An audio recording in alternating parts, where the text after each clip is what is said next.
today's video, we got 5 tips to mash down your next music video. You're now rocking with the camera guy. Yeah, what's going on? It's your boy Davis, the camera guy at ycimaging, back again with another vlog with your boy. So today I'm going to be giving you 5 tips to kill your next music video. Over these tips, we're going to go down the list. They're not in any general order, but I think personally these 5 tips are going to help you dramatically with your next project. Let's start off with number 1, your right camera settings. First and foremost, if you're shooting a music video, please do not shoot in 30 frames per second. I see people make this mistake all of the time. You could necessarily shoot in 30 frames if you want to, but generally it makes it seem like a soap opera. If you want a music video, generally people want that cinematic type of look.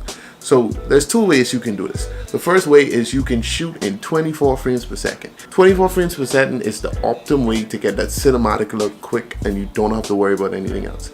The other way is the way I use. I shoot in 60 frames per second. Why I shoot in 60 frames per second is because I like to slow down my footage. If you shoot in 60 frames per second, you take your timeline. I use Final Cut Pro, so you go to your settings and you modify your project and switch it to 24 frames per second project, and you take that 60 frames per second footage, drop it in the timeline, and what it's going to do, it's going to simulate a 24 frames per second look, but you still have the information of 60 frames per second, so you could pull that down to 50% and you still would have clean slow motion. Number 2, understand the type of video you're shooting. If you're shooting a R&B type of video, there's no reason that your video footage should be doing all these weird jitters and all these weird camera shakes and normally what you would do in a hype music video.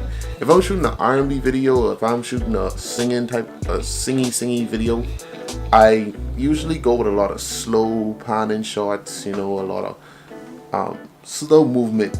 Not necessarily slow motion, but slow movement, just to make the emotion feel more, make the viewer feel more pleased with watching the video. Now if I'm doing a hype music video, I'm gonna add motion. I usually take my camera off the gimbal and I use handheld motion, and I just add some quick little jitters and little shakes to the video, and take a second just to understand the type of video you're shooting, and you shouldn't have a problem. Number 3 is location. Location. In every music video you need locations. So if you have already spoken to the artist and you have sat down and previewed the type of song that it is, you now can go out. What I normally do is go out, look for certain places, just drive around town, look for certain places and be like, that's a cool shot for this particular scene, that's another cool shot for this particular scene. Or you could even go on Google, just search up your city on Google and look for certain places, and surely you'll be able to find it. Well, I live on the island, so it's more effective for me to just drive. Locations are a big part of putting together a music video, and if you don't have the right location, then you probably won't sell the video to be exactly what it needs to be. The next point is number 4, prep your gear. Always prep your gear. That means put all your batteries on charge, everything that needs to be packed away the night before or the day before. You don't want to be in a situation like I have been many times. You don't want to be in a situation where you didn't prep your gear and you on a shoot and you realize that you need this piece of gear and it's not there. And some of the times I'm shooting way in a whole part of the island, completely far away from where I live. So you don't want to be in a situation where you are stuck without a piece of gear. The last tip, this is kind of a piggyback from the 4th tip. Number 5 is improvise. Now if you're in a situation and if you do some weird stuff like me on set, you improvise. You are the creator, you are the person that's putting together this project, you are the eyes, so you have the ability to improvise. Many of times I've been on shoots and things didn't go exactly the way we wanted it to go, or the weather was bad, or something was there to cause a problem with the music video, so I had to improvise.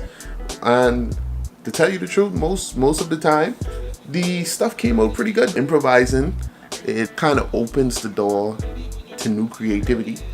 you know, at that point you're kind of able to find out that there are some things that you wouldn't exactly would have thought of if you sat down, but you're actually there on the spot and you were able to improvise to make it a better thing. So I mean, improvising is a very good thing. So 5 tips. Back with Davis the Camera Guy. If this is your first time here watching these videos, make sure to go and hit that subscribe button. Please do something for your boy. Hit the subscribe button and tell me down in the comments what topics would you guys like me to bring to y'all. I have a ton of stuff I want to bring to y'all, but you guys are the reason that I do these videos, that I put these videos out, because I want to be able to share my knowledge with you. So let me know in the comments what topic you would like to hear, and you can follow me on Instagram at Davis the Camera Guy. Send me a DM, check out my feed, and let's go from there.